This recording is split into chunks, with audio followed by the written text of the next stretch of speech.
रामपुर में आम आदमी पार्टी की चेयरमैन है सना मामून और आम आदमी पार्टी के जिला महासचिव हैं मोहम्मद जफर साहब।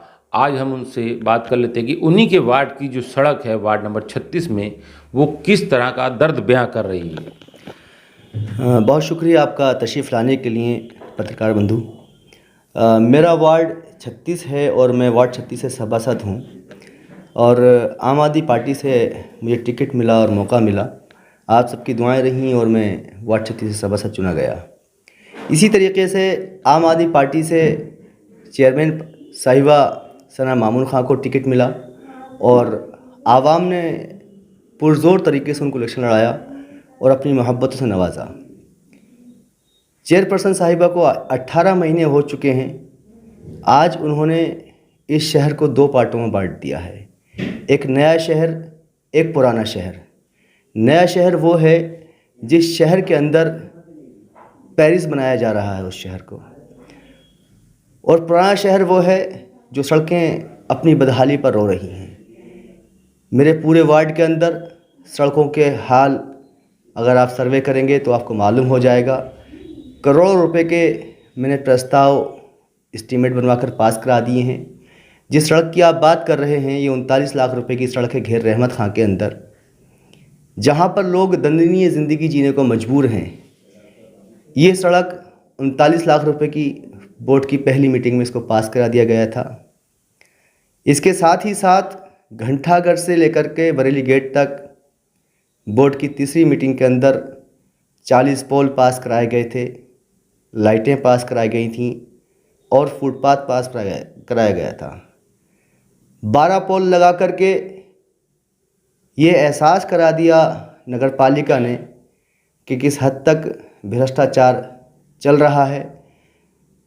बाकी पोलों का कुछ मालूम नहीं, लाइटें वहाँ पर जिस क्वालिटी की लगनी चाहिए थी वो लाइटें नहीं लगाई गई। तो क्या मानते हैं कि जो आप बता रहे हैं कि 40 पोल लगना चाहिए थे और कुल 12 पोल लगे हैं, तो क्या कहीं ना कहीं प्रस्ताव पास नहीं हुआ था या इसमें भी कहीं भ्रष्टाचार हुआ? देखिएगा, अगर आप प्रस्ताव उठाएंगे वहाँ का तो उसमें आपको मालूम हो जाएगा। पहली बोर्ड की मीटिंग में 32 पोल पास कराए थे और जो बाकी रह गई थी उसमें मैंने 18 पोल पास करा करके टोटल 40 पोल पास कराए थे। जो घंटाघर से बरेली गेट से होते हुए मज़ार मौलवी साहब के, क्योंकि वहाँ पर एक बड़ा मज़ार है, उसको खूबसूरत करना मेरा मकसद था। क्योंकि घंटाघर एक ऐसी जगह है जिस जगह पर वीवीआईपी लोगों का गुजरना अक्सर होता है और उस जगह पर रोड के किनारे आप देखेंगे कितनी बदहाली हुई है। रोड पर अक्सर कूड़ा मिल जाएगा, डलाव घर बनाकर रखा हुआ है। मैं अपनी ही रोड की सड़क की बात अगर करता हूँ, जिस रोड का मैं जिक्र कर रहा हूँ, पिछले 8 माह से ये सड़क रो रही है अपनी बदहाली पर। वजह सिर्फ ये है कि चारों साइडों का पानी वहाँ पर आकर रुकता है। लोगों के घर के आगे 1-1 फीट 1.5 फीट पानी खड़ा हो जाता है। लोगों के मकान गिरने की कगार पर आ चुके हैं।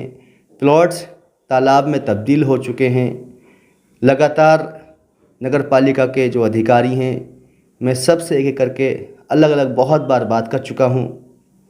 क्या कहते हैं? चेयरमैन साहब को भी मौके पर बुलाया गया, उन्होंने भी कोई जवाब नहीं दिया।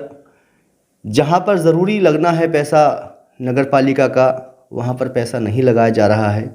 मेरे वार्ड की लगभग सभी सड़कें बहुत ज़्यादा ख़राब हैं और आपके चैनल के माध्यम से मैं मामून खां साहब से और चेयरपर्सन साहिबा से ये मांग करता हूँ कि मेरा वार्ड भी शहर में आता है, इसमें काम कराया जाए। यदि शहर के अंदर मेरा वार्ड नहीं आता है तो मुझे ये बताया जाए कि आपका वार्ड शहर में नहीं है, उस हिसाब से बात की जाएगी। क्योंकि आवाम ने आपको बहुत प्यार दिया। मैं मजबूरन आज पत्रकार बंधु आपको मैंने बुलाया प्रेस कॉन्फ्रेंस की, वजह सिर्फ यही रही कि आम आदमी पार्टी की जो पॉलिसी थी उस पॉलिसी के तहत आपने मैनिफेस्टो बनाया। बिजली, पानी, शिक्षा को लेकर के दिल्ली में सरकार बनाई गई और आम आदमी पार्टी ने काम किया। रामपुर में आपका मैनिफेस्टो तैयार हुआ, house tax half, water tax माफ़ और मोहल्ला क्लिनिक को लेकर के। आज 18 माह बीतने के बाद रामपुर में एक भी मोहल्ला क्लिनिक नहीं बनाया गया। आज हाउस टैक्स हाफ करने की जगह आप हाउस टैक्स को 10 गुना बढ़ा रहे हैं। वाटर टैक्स माफ़ करने की जगह आप वाटर टैक्स भी लगा रहे हैं। लेकिन सवाल तो ये बनता है, जिस आवाम ने केजरीवाल के नाम पर आपको वोट दिया, आपने उनका भरोसा जीता, आपने इस शहर के अंदर 18 माह में क्या किया? तो मानते हैं कि जिस बुनियाद को लेकर, जिस मैनिफेस्टो को लेकर आम आदमी पार्टी से चेयरमैनी जीते मामून शाह की जो पत्नी हैं सना मामून, तो वो अपने वादों से अब भागती हुई नज़र आ रही हैं। यदि मैं प्रेस कॉन्फ्रेंस कर आपके सामने आया हूँ तो ये एक अपने आप में एक अचंभे की बात है कि मैं ज़िले का महासचिव होकर के, आपने तो अपनी ही पार्टी के चेयरपर्सन के खिलाफ मोर्चा खोल दिया। देखिएगा, जब बात सच्चाई की आती है, ईमानदारी की आती है, तो आम आदमी पार्टी का नाम सबसे ऊपर आता है सारी पार्टियों में। यदि मेरे पार्टी के कोई भी पदाधिकारी या चेयरमैन साहब पार्टी की नीतियों से विपरीत जाएंगे तो हम जैसे छोटे से कार्यकर्ता आवाज़ उठाएंगे, और हमारी आवाज़ उठाना मजबूरी बनती है। जिस तरीके से रामपुर में पूरे शहर के अंदर 43 वार्डों में से चंद मेंबरान पर नगर पालिका मेहरबानी कर रही है, ऐसा क्यों हो रहा है? ज़रूरी नहीं है कि मैं आपसे खुलकर कहूँ, पूरा शहर जानता है कि ऐसा क्यों हो रहा है। ईओ साहब के कंधे पर बंदूक रखकर छोड़ी जाती है, जबकि आपको मालूम है कि किस तरह से किस एरिया में काम हो रहा है। लाइटों के नाम पर नगर पालिका का पैसा उड़ाया जा रहा है। भ्रष्टाचार चरम सीमा पर है। अन्य में पास करा करके जो चीज़ें, अगर यदि नगर पालिका एक कलम भी खरीदेगी तो पहले पास कराएगी, और अन्य एक चोर रास्ता है। जब तक नगर पालिका में अन्य के प्रस्ताव पास होते रहेंगे तब अन्य तक किस तरीके से प्रस्ताव पास? मेंबर्स की सहमति से अन्य पास कराया जाता है। और अन्य एक ऐसा रास्ता है कि इस रास्ते के ज़रिए करोड़ों रुपया गबन किया जा रहा है। आप इस नगर पालिका के वार्ड मेंबर भी हैं और आप बोर्ड की मीटिंग में भी जाते हैं, तो ये अन्य शब्द कब से जुड़ा है? पहली मीटिंग से जुड़ा है या बाद में आया है? ये तो लंबा टाइम से चल रहा है अन्य शब्द, और अन्य के ज़रिए ही बहुत सारे पैसे का गबन किया जा रहा है। शहर के अंदर आप देख रहे होंगे कि वार्ड नंबर 38, 39 और 20 में डलाव घर बनाए गए थे। इन्हीं वार्डों के नाम से पास भी कराए गए थे, इन्हीं वार्डों के नाम से टेंडर हुए, और इन्हीं वार्डों के नाम से इनका पैसा निकला जा चुका है। लेकिन आज तक ग्राउंड लेवल पर एक भी डलाव घर नहीं बना। ये भ्रष्टाचार दर्शाता है कि किस हद तक भ्रष्टाचार चल रहा है। एक कहावत है कि सुबह का भूल अगर शाम को आ जाए तो उसको कहते हैं कि भूला नहीं कहते। मामून खां साहब, अभी बहुत ज़्यादा देर नहीं हुई है। आवाम इस बात को जान चुकी है कि आप जिन वादों को लेकर फील्ड में आए थे उन वादों पर खरे नहीं उतरे हैं। मैं आपसे गुजारिश करता हूं कि आप वापस आइए और अपने वादों को पूरा कीजिए और शहर के हाल को थोड़ा देखिए, क्योंकि रामपुर शहर पानी के नाम पर गंदा पानी पी रहा है, सड़कों के नाम पर गड्ढे मिल रहे हैं, टूटी हुई सड़कें मिल रही हैं, पुलियाँ ख़राब हो चुकी हैं। आप सिर्फ तोड़ने में लगे हुए हैं, बनाने में नहीं लगे हुए हैं। आपने नाला सफाई के नाम पर इतने सारे नाले के स्लैब तोड़ डाले, क्या एक भी स्लैब आज तक रामपुर में पड़ा? 1 करोड़ 30 लाख रुपए का बजट पास हुआ, आपने पैसा लगाया, और 1 करोड़ 30 लाख रुपए मेरे खुद के वार्ड में प्रॉपर तरीके से नाले साफ़ नहीं हो पाए हैं। क्या लगता है कि जो अभी मीडिया की सुर्खियां भी बना कि कुछ रोड ऐसे प्रस्ताव पास कर दिए गए जो बने हुए हैं, जिन्हें मात्र बने 6 महीने या 8 महीने हुए हैं, ऐसे नाले रिपेयरिंग के नाम पर, ऐसे नई सड़कों के नाम पर पैसे निकालने का प्रस्ताव पास हुआ? देखिएगा, एक जांच का विषय है और मैं जिलाधिकारी महोदय से, प्रशासन से मांग करता हूं कि इस पर जांच बिठाई जाए और दोषियों के खिलाफ कानूनी कार्यवाही करी जाए, और उनकी जगह जेल है। उनको जेल भेजा जाना चाहिए। तो ये आवाज़ जो है ये कब तक चलती रहेगी और अगला आपका स्टेप क्या रहेगा? अभी शुरुआत की है। अभी आपसे मैंने कहा सुबह का भूला शाम को अगर वापस आ जाए तो उसको भूला नहीं कहते। शहर को भी चाहिए कि उन्होंने दो पार्टों में जो शहर बांट रखा है, हम नहीं कहते कि आप नए शहर को ना बसाएं। हम चाहते हैं कि शहर बसे, हम चाहते हैं कि खूबसूरत हो शहर, लेकिन पुराने शहर का क्या कसूर है? क्या पुराने शहर के लोगों ने आपको वोट नहीं किया? क्या सपोर्ट नहीं किया? तो नया शहर और पुराना शहर कहाँ से शुरू होता है? आप देखिएगा, आप बेहतर जानते हैं कि फ्लाईओवर से लेफ़्ट और राइट आप देखेंगे खड़े होकर के तो कौन सा शहर नया है, कौन सा शहर पुराना है। मतलब आप कहना चाह रहे हैं कि जो विधायक जी का शहर है, जहाँ विधायक जी रहते हैं, वहाँ का सौंदर्यीकरण हो रहा है? जाहिर सी बात है, आप देखिए तो एक बार जा कर के पेरिस बना रहे हैं। हम नहीं चाहते कि आप वहाँ पर काम करें, कहते हैं कि काम वहाँ पर भी करें और काम यहाँ पर भी करें। वहाँ पर अगर 30% करें तो 20% शहर में भी कर दीजिए काम। वार्डों को भी देख लीजिए, सड़कें गिरी हुई हैं, आप जाइएगा पहाड़ी गेट से अंदर को जो मोहल्ले रास्ते गए हैं, सड़कें बिल्कुल ज़मींदोज़ हो चुकी हैं, लोगों के घर ज़मींदोज़ हो चुके हैं। उस पर कौन नज़र डालेगा?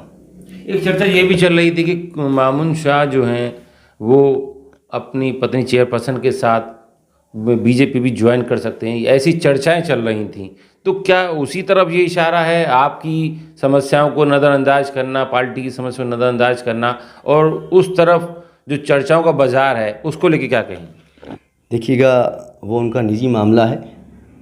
यदि वो बीजेपी ज्वाइन करना चाहते हैं तो वो कर सकते हैं, क्योंकि आम आदमी पार्टी की नीतियों पर तो वो खरे नहीं उतर रहे हैं और वो अपने पर्सनल फैसले को जब चाहें जैसे चाहें ले जा सकते हैं। इसमें आवाम का या हमारा कोई रोल नहीं होगा। तो जीत के तो वो आम आदमी पार्टी के बैनर से गए हैं, टिकट से गए हैं, उनके सपोर्ट से गए हैं। अब ऐसे में अगर वो किसी पार्टी को ज्वाइन करते हैं या किसी पार्टी से खास रिश्ता रखकर उनके लोग काम करते हैं, तो उसको लेकर आप क्या कहेंगे? देखिएगा, आवाम को मायूस कर रहे हैं। यदि वो ऐसा कर रहे हैं तो आवाम ने एक भरोसा जताया था। आवाम ने दिल्ली का मॉडल देखा था, आवाम ने पंजाब का मॉडल देखा था, और उस मॉडल को देखते हुए रामपुर में आवाम ने 2 चेयरमैन दिए, एक कैमरी के चेयरमैन दिए, अंसार साहब, और रामपुर में मामून शाह खान साहब को भारी मतों से जिताया। आज कैमरी चले जाइए, वहाँ पर बेहतरीन काम हो रहा है। छोटी सी नगर पंचायत है, कैमरी के अंदर सड़कों का निर्माण हो रहा है, कैमरों से पूरी कैमरी को कैद कर लिया गया है। बेहतरीन काम चल रहा है, क्योंकि वो आम आदमी पार्टी की रामपुर की जो निर्णय था आम आदमी पार्टी का, वो अफसोस हो रहा है उस पर या पछतावा हो रहा है? देखिएगा, ये फैसला तो आवाम करेगी और आवाम इस बात का आप भी जिला महासचिव है पार्टी। मैं वही कहना चाह रहा हूँ कि ये फैसला आवाम करेगी और आवाम को इस चीज़ से ऐसा नहीं है कि बेखबर है। मैं किसी एक वार्ड की बात नहीं कर रहा हूँ, मैं शहर के 43 वार्डों की बात कर रहा हूँ, चंद वार्डों को छोड़ के, जिन पर चेयरमैन साहब और ईओ साहब भी पूरे तरीके से उनके ऊपर अपनी जान निसार करे हुए हैं। बाकी वार्डों में तो काम नहीं हो रहा है, और हो सकता है मेरी ये बाइट बहुत सारे लोगों को बुरी लगे, गले से ना उतरे। बड़ी हिम्मत की बात है कि अपनी ही पार्टी के ख़िलाफ़ बोलना और सामने आकर के बात करना, क्योंकि मेरी मजबूरी बन चुकी थी। मुझे लोगों ने वोट दिए हैं। आप तो दावेदार भी थे चेयरपर्सन। ऐसा तो मैं नहीं कहूँगा, अभी तो मैं छोटा सा नहीं, आप उस समय नाम आप ही का चल रहा था कि आपकी मिसेज जो है वो महिला सीट होगी तो चुनाव लड़ेंगी आम आदमी पार्टी से। उसके बाद अचानक से मामून शाह का नाम आ गया। नहीं, मैं ऐसा कुछ नहीं कहूँगा, क्योंकि मैं भी छोटा सा कार्य करता हूँ। मैं तो सभासदी बस जीत ली, और ना ही ऐसा कुछ ज़्यादा इंटरेस्ट था मुझे। बस आप सब लोगों की दुआएं रहीं और सभासद का इलेक्शन लड़ा। लेकिन हाँ, जिस वार्ड से मैं इलेक्शन लड़ा वो अपने आप में एक टिपिकल वार्ड था, और आज आपकी दुआ से 1.5 साल मुझे हो चुका है। हराम है वो पैसा जो मैं नगर पालिका के नाम से कमाया हूँ। मैं खिदमत के लिए आया हूँ, मेरी पार्टी खिदमत करती है। मेरे पॉलिटिकल गुरु कहूँ, मेरे दोस्त कहूँ, मेरे भाई कहूँ, जनाब फैसल खान लाला, उनसे मैंने बहुत कुछ सीखा है। उन्होंने ईमानदारी का पाठ पढ़ा और मुझे पढ़ाया भी है, और हमेशा वो मज़लूमों के साथ खड़े हुए हैं। और आपने देखा भी है, जब जुल्मों का दौर स्टार्ट हुआ था तो उस दौर में भी हम लोग साथ में थे और हमेशा हमने मुखालफत मज़म्मत उसकी की है जहाँ पर गलत हुआ। यदि आज चेयरमैन साहब गलत कर रहे हैं तो हम चेयरमैन साहब के भी ख़िलाफ़ खड़े हो जाएंगे, क्योंकि हमने आवाम ने भरोसा दिया आपको, एक कुर्सी दी आपको, एक मज़बूत जगह दी आपको, जिस जगह पर रह कर के आप गरीबों की मदद कर सकते हैं। बापू मॉल एक बहुत बड़ा एरिया है जहाँ पर दुकानें बनी हुई हैं। जिन दुकानों को मज़लूमों को देना चाहिए था, आज वो दुकानें पैसे वालों के पास हैं। जिन दुकानों को रिक्शा वालों को देना चाहिए था, बीड़ी बनाने वालों को देना चाहिए था, पतंग बनाने वालों को देना चाहिए था, आज वो दुकानें पैसे वालों के पास हैं। क्या ये सही हुआ? तो लगता है भेदभाव हुआ है। जाहिर सी बात है। आपने आवाज़ नहीं उठाई फिर उसकी? जनाब, आज आपके सामने कह रहा हूँ, इसका जिक्र हमने बहुत बार किया, लेकिन कभी बात को सुनकर अनसुना अक्सर किया गया। और नगर पालिका रियलिटी में आज नरक पालिका बना दी है। वहाँ पर काम के नाम पर सिर्फ वसूली हो रही है। मैं लोगों से सुनता था कि कचहरी की ईंट ईंट पैसा मांगती है, लेकिन कहीं ना कहीं मुझे रियलाइज़ हो रहा है कि नगर पालिका की ईंट ईंट पैसा मांग रही है। कोई भी काम कराने आप जा रहे हैं, ये एक सच्चाई है। आप अभी अपना बर्थ सर्टिफिकेट बनाने के लिए जाएंगे, डेथ बनवाने के लिए जाएंगे, तो आपसे बिना पैसे लिए काम नहीं किया जाएगा। तो मानते हैं कि भ्रष्टाचार का जो आरोप आप नगर पालिका पे लगा रहे हैं तो वो सही है और उसके खिलाफ आपकी मुहिम जारी रहेगी? मैं अगर ज़रूरत पड़ी तो आपको एविडेंस भी प्रूफ करूँगा, और मैं यहाँ से शुरुआत कर रहा हूँ। मैं बार बार कह रहा हूँ कि चेयरमैन साहब रामपुर शहर को देख लें, लोगों को साफ़ सुथरा पानी पिलवा दें, लोग रामपुर शहर की सड़कें देख लें किस हालात में चल रही हैं। शहर के अंदर जो लाइटें लगी हुई हैं, हाईवे से निकलते हुए जाइए आप, अंदर शहर में जाइए आप, गांधी समाधि से निकलते हुए जाइए आप, वो लाइटें अपने आप में रो रही हैं। रोशनी के नाम पर मात्र सिर्फ बिल बनाए जा रहे हैं। जिस लाइट की कीमत होलसेल रेट में विद GST 650 रुपये की है, वही लाइट 4,500 रुपये की लगाई जा रही है। जिस AC को शिफ्ट करने में मात्र 500 रुपये का खर्चा है, वही AC को एक रूम से दूसरे रूम में ले जाने के लिए 14,200 रुपये का बिल बनाया जा रहा है। कहाँ तक आप हिसाब रखेंगे? अगर उनसे सवाल किए जाते हैं, EO साहब के कंधे पर बंदूक छोड़ दी जाती है। क्या कहते हैं साहब? EO साहब देखेंगे तो सब कुछ EO साहब देखेंगे, तो फिर आप क्या देखेंगे? आपको आवाम ने किस लिए जिताया है? आप लोगों की दुकानें तोड़ रहे हैं, आप नाले तोड़ रहे हैं, बनाकर क्या दे रहे हैं? कुछ बनाएंगे भी? इसे तोड़ने चले जाएंगे, बेरोजगार लोगों को करते चले जाएंगे। आपने देखा कई लोगों की जान जा चुकी है, स्लैब नालों के स्लैब तोड़ दिए गए और लोग गिर गए और ख़त्म भी हो गए, अल्लाह को प्यारे हो गए। तो आपकी ये जंग जारी रहेगी? इंशाल्लाह मेरी जंग अब जारी रहेगी। देखिएगा, मेरे ईमान का सौदा कोई नहीं कर सकता। ऐसा कोई सिक्का नहीं बना जो मेरा ईमान खरीद सके। तो ये थे हमारे साथ आम आदमी पार्टी के जिला महासचिव मोहम्मद जफ़र साहब, जिन्होंने कहा कि मैंने आम आदमी पार्टी की चेयरपर्सन सना मामून से ये मेरी रिक्वेस्ट भी है और गुजारिश भी है कि अभी भी शहर का ख्याल कर लें और भ्रष्टाचार पर लगाम लगा दें, वरना मोर्चा तो मैंने खोल ही दिया है। अब जनता की मांग के अनुसार मैं कार्य करता रहूँगा और भ्रष्टाचार को ख़त्म करने के लिए हर कदम आगे बढ़ाता रहूँगा। राजीव वर्मा, रामपुर।